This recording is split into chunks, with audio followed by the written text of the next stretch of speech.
All in all, it hadn't been a good day. Bad traffic, a malfunctioning computer, incompetent coworkers and a sore back all made me a seething cauldron of rage. But more importantly for this story, it had been over 48 hours since I'd last taken a dump. I tried to jumpstart the process, beginning my day with a bowl of bowel cleansing fiber cereal, following it with 6 cups of coffee at work, and adding a bean-laden lunch at Taco Bell. As I was returning home from work, my insides let me know with subtle rumbles and the emission of the occasional tiny fart that big things would be happening soon. Alas, I had to stop at the mall to go Christmas shopping. I completed this task, and as I was walking past the stores on my way back to the car, I noticed a large sale sign proclaiming, "Everything must go." This was prophetic, for my colon informed me with a sudden violent cramp and a wet, squeaky fart that everything was indeed about to go. I hurried to the mall bathrooms.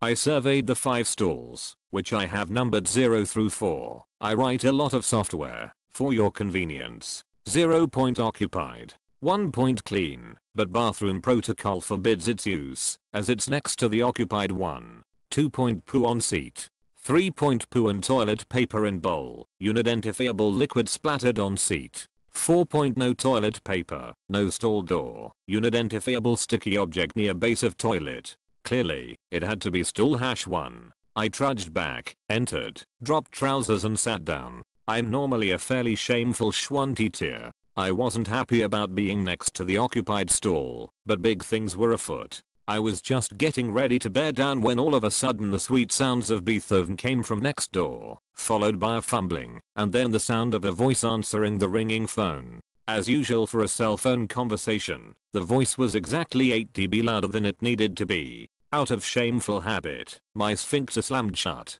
The inane conversation went on and on. Mr. Schwanty-Tear was blathering to Mrs. Schwanty-Tear about the Schwanty-Ty day he had. I sat there, cramping and miserable, waiting for him to finish. As the loud conversation dragged on, I became angrier and angrier, thinking that I too had a crappy day, but I was too polite to yak about in public. My bowels let me know in no uncertain terms that, if I didn't get crapping soon, my day would be getting even crappier.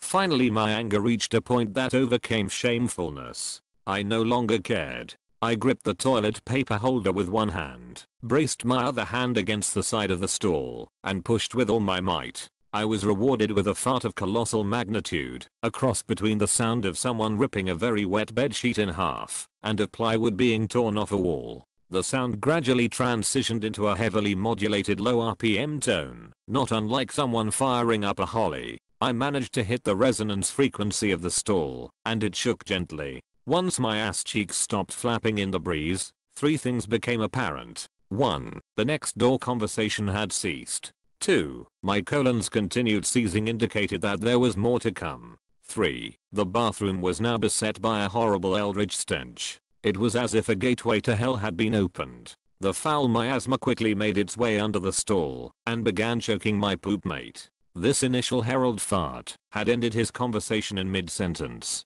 "Oh my god," I heard him utter, following it with suppressed sounds of choking, and then, "No, baby, that wasn't me." Cough. Gag. You could hear that. Gag. Now there was no stopping me. I pushed for all I was worth. I could swear that in the resulting cacophony of rips, squirts, splashes, poots, and blasts, I was actually lifted slightly off the pot. The amount of stuff in me was incredible. It sprayed against the bowl with tremendous force. Later, in surveying the damage, I'd see that liquid poop had actually managed to ricochet out of the bowl and run down the side onto the floor. But for now, all I could do was hang on for the ride. Next door I could hear him fumbling with the paper dispenser as he desperately tried to finish his task. Little snatches of conversation made themselves heard over my anal symphony. Gotta go. Horrible. Throw up. In my mouth. Not. Make it. Tell the kids. Love them. Oh god.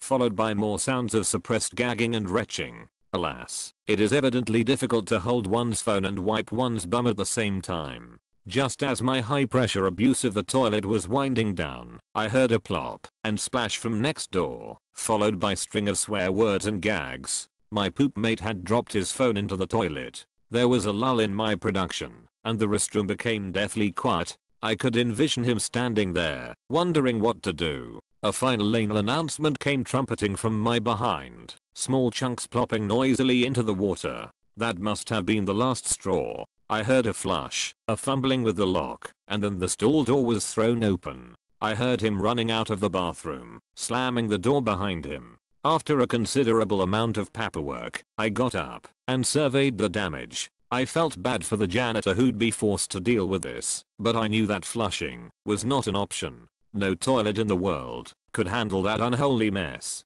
Flushing would only lead to a floor flooded with filth. As I left, I glanced into the next door stall. Nothing remained in the bowl.